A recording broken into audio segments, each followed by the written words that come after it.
4 days from now, college football is back. But there's something a little different. And then you saw something new.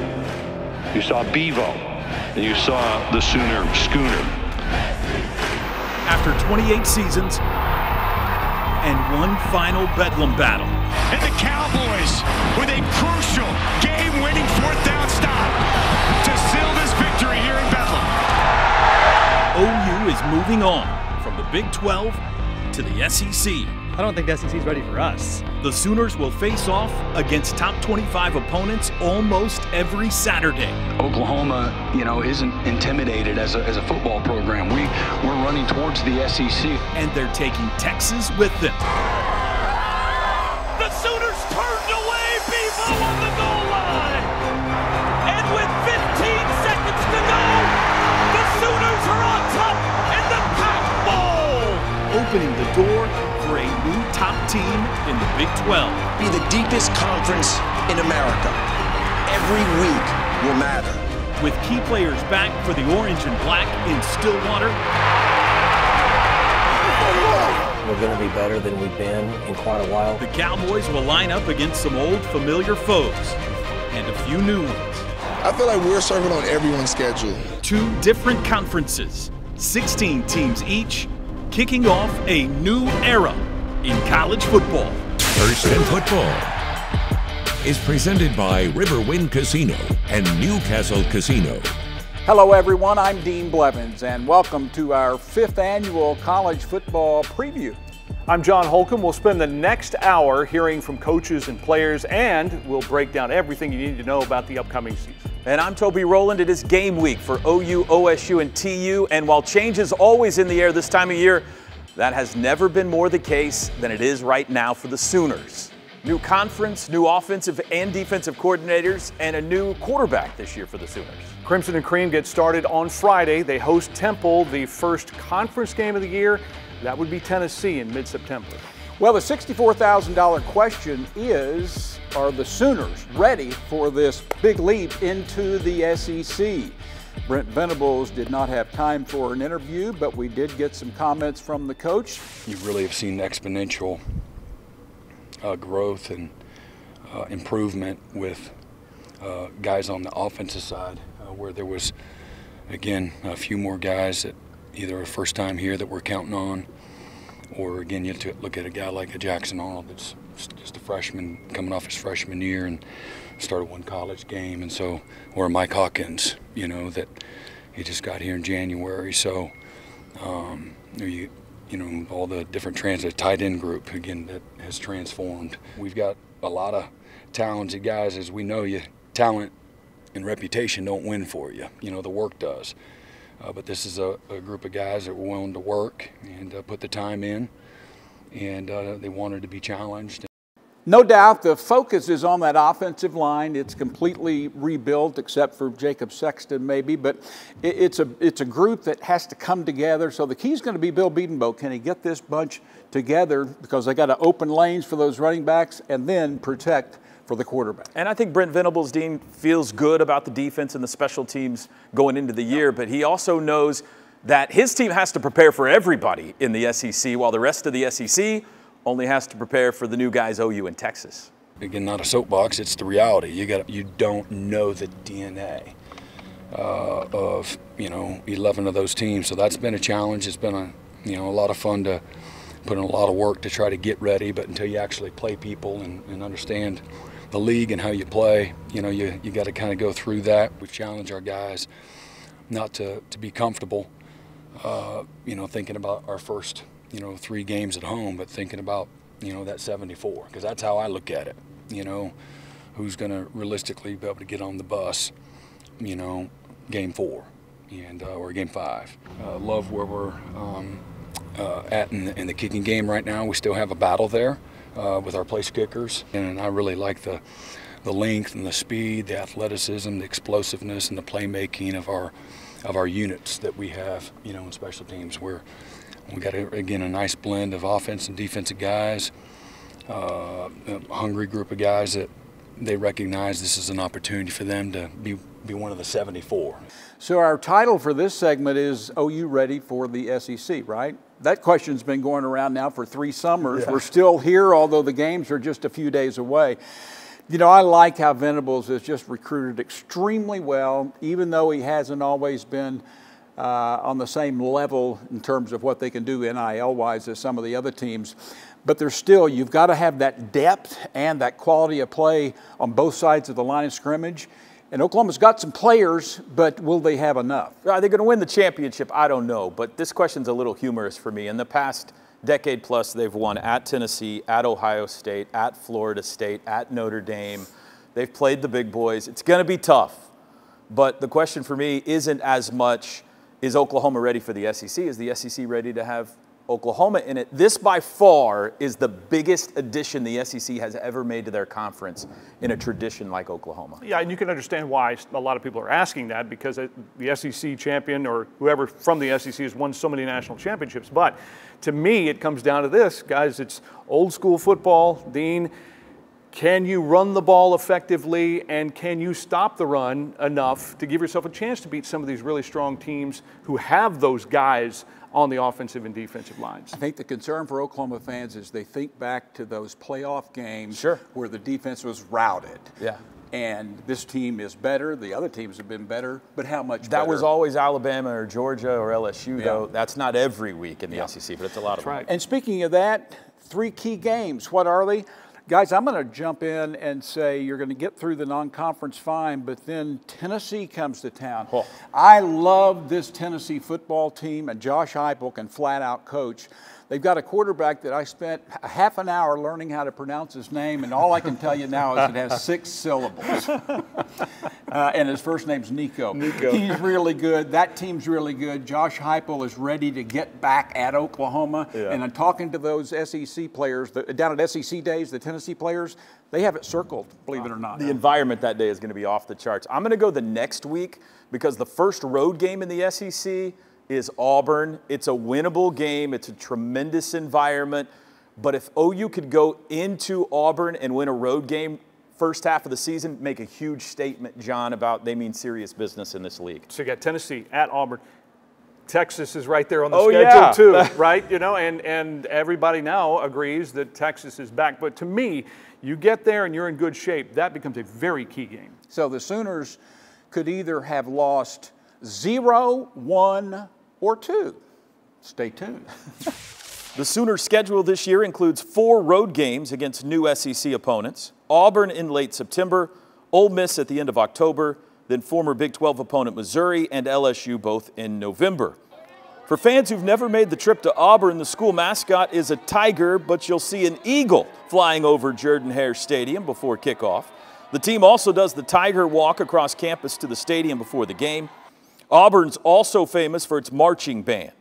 At Ole Miss, the Grove is upscale tailgating central, and fans wear high heels or coats and ties instead of T-shirts. The Players' Walk of Champions goes right through the middle on the way to Vaught Hemingway Stadium. And don't forget to listen for the Hottie Toddy chant. OU fans, no strangers to Mizzou. You'll remember trips up there and watching those games. They'll be familiar with the Rock M. 90 feet wide, 95 feet high, carved out of stone in the north end zone of Faurot Field. And if they win a big game, you can bet the Tigers are going to be tearing down the goalposts and taking them to Harpo's Bar and Grill. And saving what may be the best road game for the last, Baton Rouge Parade Grounds is the prime tailgating spot, or you can set up near the Greek Amphitheater where LSU's band will warm up before marching to the stadium. And make sure to say hi to Mike, the real live tiger, in his state-of-the-art habitat right there on campus. Now, even though Oklahoma State is staying put in the Big 12, the Cowboys also facing some new foes this season. Well, the Big 12 up to 16, what conference isn't, right? Yeah. And to get there, OU and Texas out, and then you bring in some pretty good teams. Arizona State, Utah, really, really good, and then there is prime time, Colorado. I'll tell you what, in Las Vegas at Big 12 Media Days, no one captured everyone's attention quite the way that Deion Sanders did. So you have 16 teams in the league, And while the flash may be with Colorado, because not only Dion, but his son Shador, the quarterback, and Travis Hunter, the all-purpose player, plays on both sides of the ball, secondary and receiver, very dangerous talent. It's interesting to see, guys, whether or not the big, massive overhaul of the roster will work if he continues to do this. Utah is one school, because Mike Gundy had talked about how Kyle Whittingham and Utah that they are similar in the way that they have been able to build their programs. They're tough. They're the preseason pick to win the league. And, Dean, there's room for a new boss. OU and Texas are leaving, so who's going to be the team that takes over and runs this conference? And obviously Oklahoma State's got a shot to be that team. Oh, absolutely. Cowboys have a tough early schedule, and then they have a chance to get there. All I will add is that Utah is for real, have a 15th-year quarterback, and they'll be a tough egg to crack. And you mentioned Arizona. Sooner fans know what Arizona's all about. We got all we could take of the Wildcats in the Alamo Bowl last year. Utah at Stillwater against OSU on the 21st of September. The Big 12 realignment discussion continues. Ahead, we're sitting down with Cowboys head coach Mike Gundy, plus why fans keep hearing Nick Martin's name for OSU before the season even starts. Cowboys optimistic about this season. They get things rolling, John, on Saturday afternoon against South Dakota State, the Jackrabbits. Not exactly an easy opener. No. The Jackrabbits are the two-time defending national champs in FCS. They've won 29 straight. Meanwhile, OSU is looking for continued improvement on defense in their second year under coordinator Brian Nardo. My goal this year is to tackle really well in game one. In defense, in a sense, if you tackle and get them down, you don't drop coverage. Force offenses to run 8, 9, 10, 11 plays in a drive. And in most cases, the offenses are going to mess something up, and they're going to set themselves back. This sophomore season will be a true test of how well the Cowboys continue to grasp Nardo's 3-3-5 scheme. But Mike Gundy has said he wants to be more multiple on the defensive side, so expect more four down up front. One of the key contributors last year, the leading tackler, Nick Martin, is back among all the experience on the defensive side of the ball. As our Dylan Rivera found out, there isn't much Nick Martin can't do. Who is Nick Martin? I'd probably say Nick Martin is somebody you can't really just put into one category. On the football field, Nick Martin has made a name for himself as a hard-hitting, ball-hawking, intimidating linebacker. But when he takes the helmet and pads off, he's a different person, a self-proclaimed jack of all trades. Growing up, Nick was surrounded by football and music. He's found at least one thing that they have in common. I'm only human, babe, prone to make mistakes. My dreams don't go. We play in a bunch of like thousands of fans, but like you don't even realize they're there when you're on the field, and that's kind of how it feels like with guitars. Like the only thing that matters right now is just me, like just figuring this out, you know, and just having fun with it. Nick's older brother was a talented drummer. Nick always wanted to learn, but didn't have enough time as a kid because he was busy with yet another activity. The crazy thing is, man, I would go to karate practice and then change in the car into my football uniform and then go practice. So I ain't really had that much time for a drum lesson. Football, music, karate, and don't forget fashion. Nick designs his own clothing, Eastern Garments, ESTRN. He sketches everything that's put out because, oh yeah, he draws and collects art. But he doesn't just make clothing. He knows how to make a fashion statement. Just look at the shoes he wore to Big 12 Media Days. I got like 10 different pairs. So like, yeah, it's crazy. I got like turtles, I got elephants, I got some wolves. Those are the ones I wore to the Big 12 Media Day. I got some flamingos, I got some bears, I got some cats. It's crazy. So at this point, you're probably asking the same question that I am. Is there anything Nick Martin can't do? His answer to that was wise beyond his years. Good advice for everyone. My mama, she calls me like a Renaissance man. So I feel like it's things I haven't done yet that I plan on doing one day. But as of now, I don't think it's anything I can't do. I mean, I feel like if you limit yourself, you cut yourself short on so many avenues and just like aspects of life that you're just missing out on. Reporting on the Renaissance Man, I'm Dylan Rivera. Guys, Martin had such a tremendous year, and he led the way down the stretch on the defensive side of the ball. He tackled really well. The rest of the team started to tackle better. One guy, though, that started to get kind of lost in the shuffle a little bit, learning a new position, linebacker for Colin Oliver. You know, he's so dangerous as a rush end, and you saw late in the bowl game, too, he started coming back up there and getting after the quarterback again. He won't be lost when the opposing teams start looking at video. guy can flat out play. Kendall Daniels coming down, gained some weight. He's a monster. Overall, John, that team did some good things last year. There's room for improvement, which is a good thing. I love the linebackers. You throw in Justin Wright, the TU transfer as well. How they use Kendall Daniels this year, Dean, is going to be fascinating. And when you've got Corey Black and Cam Smith on the corners, it really gives you a chance against some of these big-time receivers in the Big 12 Conference. But, I mean, that's how OSU wants to play, right? Ground game and solid defense. They got to be good on that side of the ball. They've got more depth up front than maybe they've had in years. Still ahead, we're talking OU offense, how new starting quarterback Jackson Arnold is handling the responsibility of his new role. Plus, our sideline expert is weighing in on what's ahead for Tulsa this season. Well, the first team to play in the 2024 season in our state is Tulsa. They'll kick off Thursday night against the Demons of Northwestern State. Well, and then TU will be hosting the Cowboys. Cowboys have gotten the better of TU, but you never know. That'll be September the 14th. This is the second year for Kevin Wilson in charge of the Golden Hurricane program. TU has had back-to-back losing seasons, but optimism abounds at 11th and Harvard. Justin Woodard has a preview.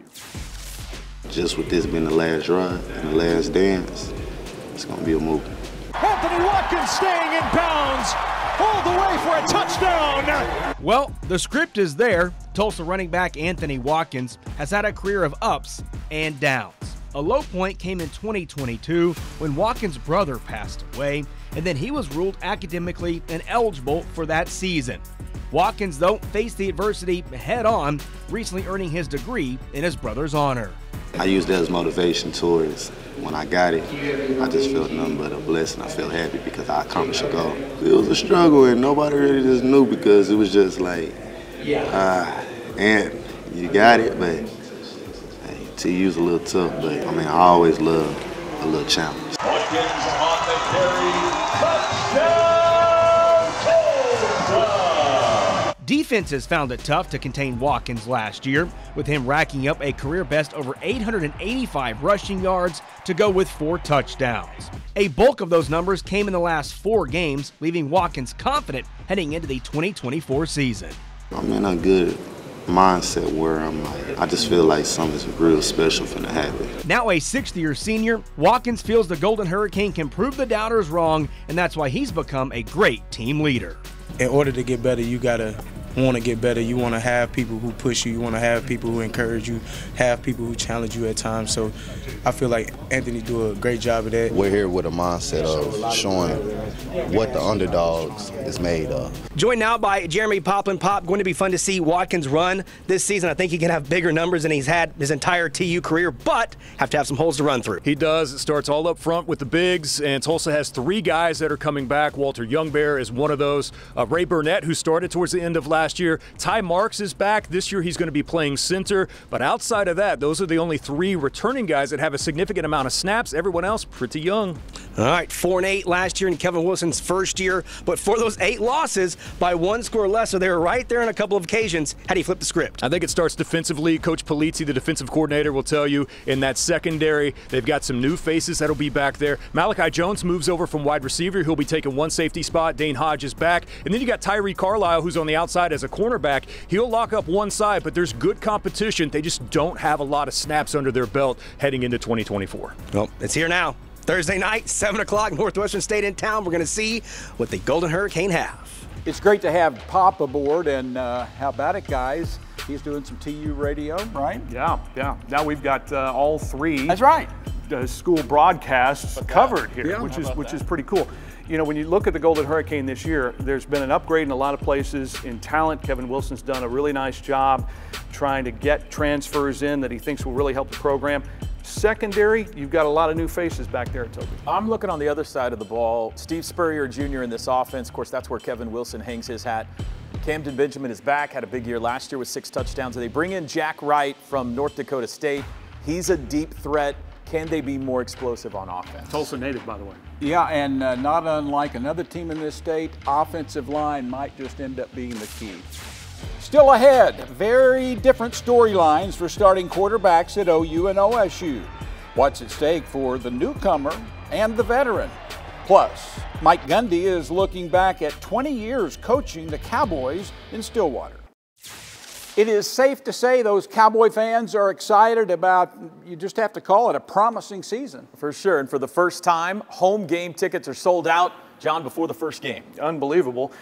Mike Gundy is entering his 20th season as head coach of the Cowboys, and the first question I asked him when we sat down for a one-on-one is, how much has the game changed since the first year? The game kind of turns a full circle.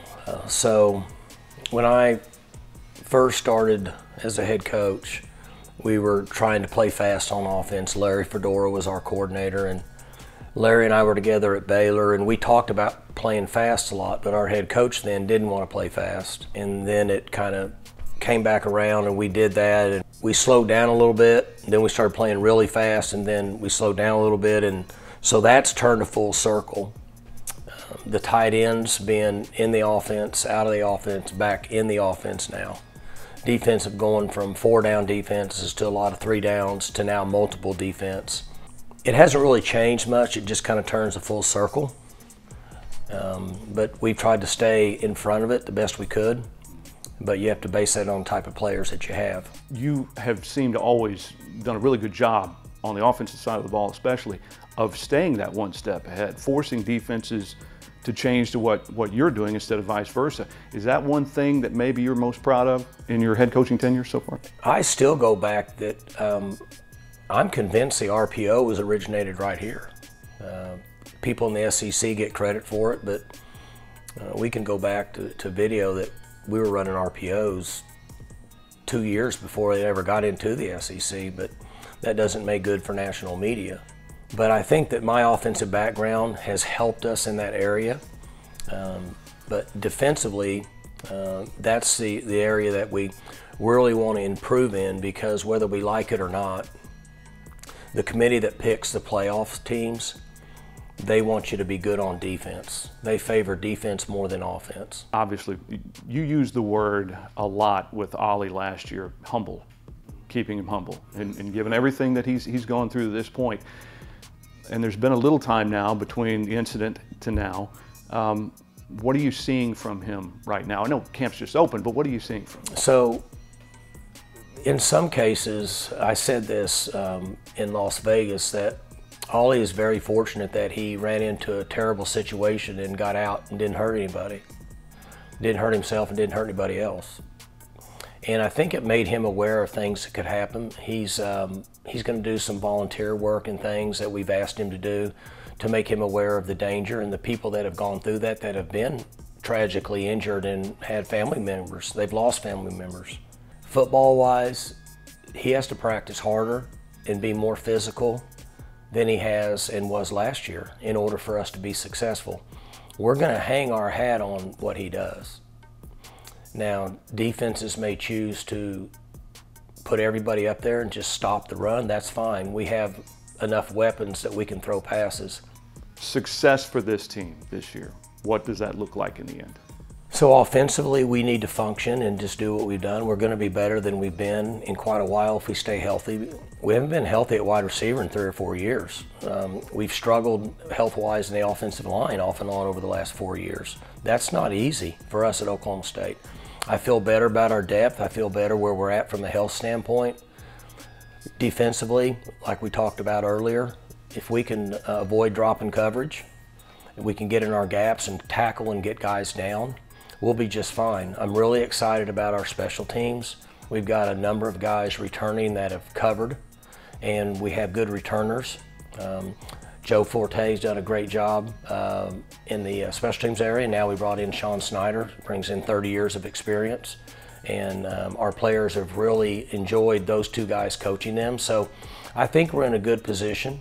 We need the ball to bounce our way a couple times. But if we're in good condition and guys will stay humble and play hard, we'll be just fine. Hard to believe, guys, 20 years for Mike Gundy on the sidelines, and from a distance, from the radio booth. You look down or you watch him on TV. You remember how he started as a first-year head coach? It looked like he was trying to be a little more buttoned down, like a little more corporate. And he has that natural fire, and then you kind of started to see that come out. He's gone through a real evolution over the 20 years, but the thing that has stayed the same is he has built a program and has built a culture that's been sustainable. Don't let the hijinks get you. I mean, he is a football guy. That's a competitive family. You want them on your team, right? I've always said that about any Gundy. That includes you, Ray Gundy. But, you know, Mike, the QR code, for example, you know, they're going to have them on the back of their helmets.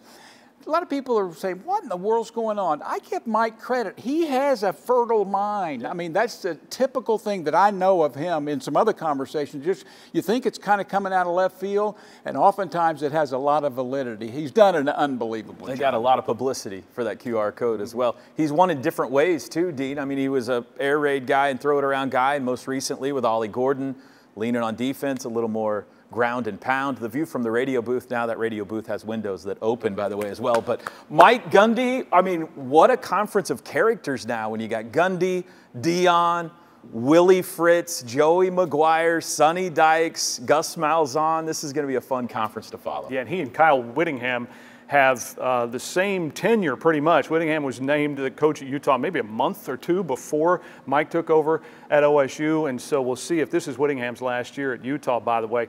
But you know you've done something. I won't tell them that we left out Dion. Yeah, well, I was about to say, you know you've done something when Deion Sanders calls you legendary, that you're a legend. Yeah. All right, let's talk big game for each of us on the Cowboys schedule, and I'll go ahead and start because speaking of Utah and Whittingham, they're very tough, experienced quarterback, another seventh-year guy in Cam Rising.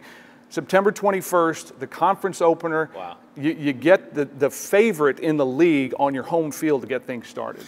Yeah, I know, that is really big, but you got to get over Arkansas, or you would like to. I guess you could lose to Arkansas and rally, you know, but you really want to take care of the Hogs, and they're going to come to play. I mean, Sam Pittman's job is on the line. Bobby Petrino is back. He don't be doing this. He'll test them offensively. So I think that Arkansas game's huge. I thought about taking the Kansas State game in Manhattan, but I'm going to jump all the way to the end of the season. I mean, come on, Gundy versus Dion. The day after Thanksgiving, who knows what's going to be on the line? A ton of national media attention for that one. I cannot wait. And two legendary guys. 10 a.m. kick Mountain Time. Most people might not be awake by then. Most of Oklahoma State's road games are in familiar enemy territory, but this October the Cowboys will line up for the first time inside Lavelle Edwards Stadium at BYU. Traveling fans might see the famous Y Mountain overlooking the campus about a half-mile to the east. You might also see the Beehive boot floating around. The 100-year-old Pioneer Boot Trophy is awarded to the Utah team with the most in-state wins. I've been there and done that. It's awesome, John. And if the Cougars win, you'll hear the victory bell ringing. Coach Gundy says Provo, Utah, returning to Boulder are the two places players are most excited about this season. In Colorado, the players run onto the field behind a live buffalo named Ralphie. And don't be surprised by the boom of the cannon to open games at Folsom Field. His skill, his arm talent, his toughness, his instincts, his ability to lead people, bring out the best in people, no question about it. He's ready for his opportunity and his moment. Two of the biggest changes for the Sooner offense this season, new starting quarterback Jackson Arnold and new offensive coordinator Seth Luttrell. And they'll have that new gear working, right? And those two guys have jived really, really well. I think that will not be a problem. You got to bounce back if you're the quarterback from a disappointing bowl game. But I think he'll get there. If he can get some protection and production, he'll get there. And Venables and Luttrell have expressed nothing but trust so far in Jackson Arnold. We asked the quarterback how he's feeling going into the opener. Jackson, how do you handle the pressure that comes with being the starting quarterback at University of Oklahoma? Just block it out. I mean, I know, Woody Washington sent me a tweet from, or a DM from, it was a quote from Kobe, and it said, it's only pressure if you put it on yourself. So, I mean, really just blocking it out, not putting pressure on yourself, and just staying level-headed. I feel like the guys that, we've brought in from either the transfer portal or the 2024 class are really competitive, big guys. can get after it. Got after us today in practice. You know, I mean, guys like that are going to be a big difference for us, and guys that we've had and we've developed are going to be a big difference for us this year. I think it was a good experience for Jackson Arnold to get in that TCU game and then have that bowl game. Didn't go perfectly, but at the same time, I've seen enough from this guy from back when he was a sophomore in high school up until now to know that so far, so good. He's got everything you look for. I think that a couple of reads and being careful with the ball is something that he has to be smart about, but not too careful, you know, if that makes sense. You mentioned the importance of the offensive line, but he's loaded with weapons all around him, with Barnes and Sawchuk in the backfield, and Deion Burks, everybody excited about him, Nick Anderson, Jaleel Farouk. How big, Dean, do you think the Jaden Gibson injury is for them? Well, I don't think they're totally healthy at that position, so that's especially difficult because Jaden Gibson was a guy that's 6'5". He can go up and high point it and catch. I mean, he was coming on. So I think that they're going to have to stay healthy from here on out, I think, is the answer to that, to give Burks an opportunity. They can't let people load up on him because he's special in the slot. Still ahead, a special preseason edition of Play the Percentages, plus 2 key players returning for Oklahoma State's offense. What they say is different heading into this season. There'd be 19 returning starters if I wasn't here. So being able to say, hey, let's really try and come back and do something special here was the reason why I wanted to. And so another year under the belt, confidence with the offense, working together as another year, we're going to be really good. Well, you're looking at opposite ends of the spectrum when you look at OU with a brand new guy and a quarterback that, is it 8 years? 7. It'll be 8 in Stillwater. 19th grade is what he called it. Yeah, first day of school. Yeah. Second year at Oklahoma State after he got the extra year of eligibility. Well, his positive influence last year is one reason why they turned the season around, but the most important guy on the field for OSU last year was Ollie Gordon, and he just led the nation in rushing. And he's an early Heisman favorite here in 2024. Mike Gundy has said, though, that Ollie needs to practice harder and be more physical consistently. And when I talked to Ollie earlier this preseason, he told me the same thing. You know, I got to work 10 times harder just knowing everybody in the country is watching me. And just with that, I mean, our team has to work 10 times harder just because they know. I feel like we're circled on everyone's schedule. I feel like, you know, we're everybody's Super Bowl. We're everybody's Batman game. You know, they want to be villains. I just feel like that's us. But with our players, I feel like we'll make it worth their while with that one. Obviously, a bit of a tumultuous offseason for Ollie Gordon with his arrest and everything, but it appears to me that that's helped refocus him. He was very fortunate in that situation as well.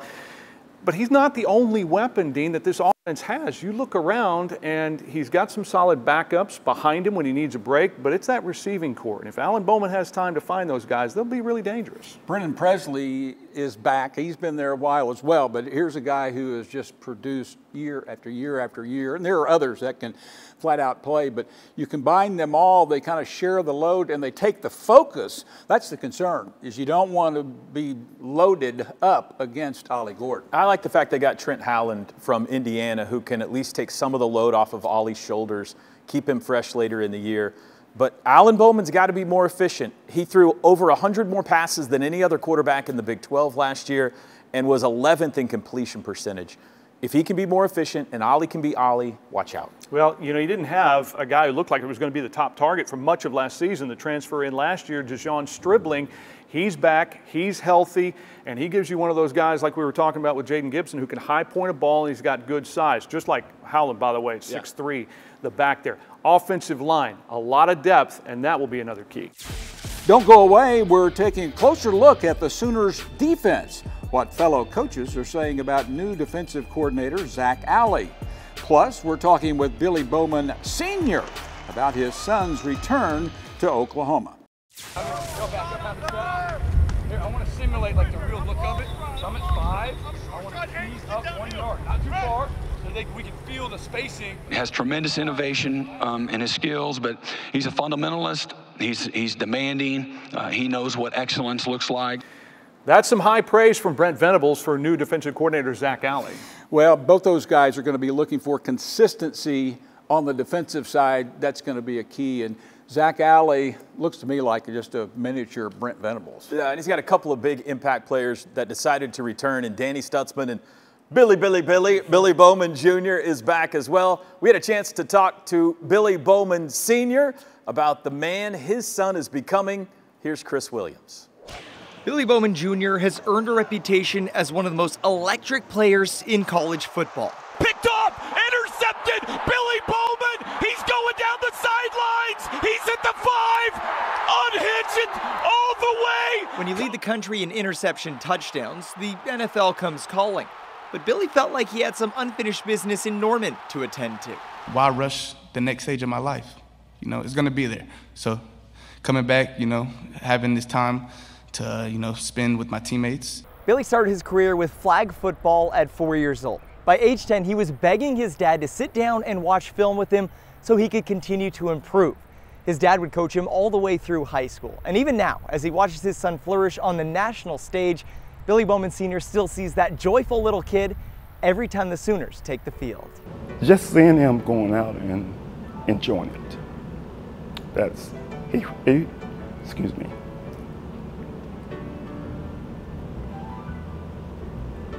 Just his passion, his ambition, his love for it. And that's what excites me, because he is having fun. He absolutely loves the game. Billy has always had contagious energy, leading by example. But now, as he guides the Sooner defense into SEC country, he's finding his voice. When he speaks, people listen, because he don't speak a whole lot. But when he speaks, people listen, because people always, even through elementary to middle school to high school, Billy didn't talk much. He wanted to go play, and he wanted to go prove himself on the field, and people would just follow. Now he speak up, and people listen. Billy's already built a legacy on a win field, but it's his growth off the field that his parents admire most. It's his faith in God. That's what I'm most proud of, the man that he's becoming. I always had asked him to be better than me, be better than the day before, just be better. For Oklahoma's Own, I'm Chris Williams. I loved Billy Bowman back in high school, coming all the way through. Maybe because Jada Coleman was his gal, right? But the kid can flat out play, and he's headed to the NFL if he can stay good and healthy. I think the secondary, you know, Dean, very deep, very good. Everybody feels great about Danny Stutzman and the linebackers. The question, if there is one on defense for OU, is up front on the defensive line. They bring in Dominic Williams from TCU. Looks like Jaden Jackson, the freshman, is going to be a player, but do they have a pass rush, Dean? Are they going to be able to get pressure on the quarterback? That's the concern, because they're good in the back end. Corner's going to be strong, need Gentry to get healthy. But up front, you know, linebackers will be fantastic. Up front, you do have some five-star-ish type players, but a couple of them don't have the experience in Stone and Jackson. So that will be the question. Can they get some pressure from the middle? But more importantly, can they get it from the outside? It's concerning to me. Cheetah needs to be a position in a Brent Venables defense, and it hasn't been great so far. Yeah. Deshaun McCullough, healthy this year, would have been great. He's not healthy. Don't know when he's coming back. Kendall Dolby, though, I think could be the real deal at Cheetah. I'm Steve McGehee. Coming up after the break, a special edition of Play the Percentages. John, Dean, and Toby will supply the answers. Welcome back to First in Football. Time now to play the percentages. Question number 1, gentlemen. Percentage chances Oklahoma will go unbeaten into the Texas game. Let's assume they win the non-conference games. Then you get into conference. You got Tennessee, and then you've got at Auburn. It will not be easy at Auburn, and I've told you Tennessee is going to be a killer.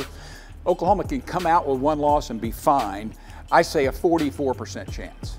Well, I'm going a little bit higher. I've got a little bit of optimism here, 57%, because I think they'll come out with a lot of energy and take care of non-conference, and I think having Tennessee in Norman is a huge deal here, and I think they'll get it done. I'm close to you, John. I'm going to go 60%. Oklahoma will be a slight favorite at home over Tennessee. As of now, they're a slight favorite at Auburn as well. I say 60% they're undefeated going to Dallas. Question number 2, gentlemen. Percentage chances Ollie Gordon will be a Heisman finalist. Well, he came out of nowhere last year, was tremendous, showed a lot of things that no one really knew that he had, but I'm going 51%. He's got a big bullseye on his back that every team is going to try and stop him and force OSU to beat them with a pass. Ollie's biggest problem is this is a quarterback award. Only 3 running backs have won the Heisman since 2000. I think they're going to give him fewer carries this year to try to keep the load down. I'm going to say only 35% that he's invited to New York City. Guys, I feel much better about his chances. I go 80. I'm saying there's a 0 chance he gets hurt. But 80%, he's that good, and I think they're going to know how to utilize him, and they got to get a running back in there sometime. Percentage chances Oklahoma State will earn a playoff spot in December. I think probably you're looking at 2 teams out of the Big 12 getting in. OSU's picked 3rd in the Big 12 preseason poll. I'm going to say 25%, and I think that's pretty high. The playoff's tough to get into. I'm going to stick with the numbers, and the numbers come from Vegas and other places offshore. And they say that Oklahoma State is the 17th most likely team, but it's all the way up to 22%. OU's 15th at 25%. OSU at 22 is pretty good. I do like the fact they get Utah at home. That could be a big springboard for great things over the course of the schedule there. And that's one reason why I'm going to say 40. It's not above 50, but it's pretty good. Question number 4. Oklahoma averaged 334 passing yards last season. Percentage chances they top that this year. I think that's almost impossible, frankly. I'm going to go 35%. They can still have success at 35%. These defenses are going to be much, much, much better down there. And I think if Oklahoma has success, they're going to be a better run team than they were. And therefore, I end up at that number. Well, I don't think it's that impossible for something like that to happen. Burks deep, go do that several times and you'll have that number. So I'm going 60. This is a tough question. I think they will be more aggressive offensively, but they're also going to face, as Dean mentioned, much better defenses this year. I'm going to say 49%. Final one, percentage chances Kevin Wilson and the Golden Hurricane win at least 6 games. Strong 55. I think they'll be favored in 4. They'll pull 2 upsets. In Kevin Wilson, I trust 70%. Not that John really knows, and I darn sure didn't look over my shoulder at him, but I've got you, Kevin, and Steve Spurrier, you're up there at 55. Gentlemen, remember at the end of the season, we will review the numbers to see who won this special First in Football Play the Percentages. New this season, News 9 and News on 6 are teaming up with OU Athletics to provide extra Sooner sports content almost every day of the week. Starting tonight at 10:35, you can watch OU sports programming like Sooner Sports Talk and Coach's Corner every night, Monday through Friday, on KSBI in Oklahoma City and on the CW in Tulsa. You can also catch Coach Venable's post-game show with Dean Blevins every Sunday night after the Blitz at 11:30 on News 9 and News on 6. News 9 and News on 6 are your go-to all football season long for scores, highlights, analysis, and breaking sports news. And programming note, OU Athletic Director Joe Castiglione joins live tomorrow morning on News 9 at 9. Hey guys, it is a season like none other. It's guaranteed to be a season like none other. So best of luck to the teams and you fans at home. Still got it. Hey! First in Football has been presented by Riverwind Casino and Newcastle Casino.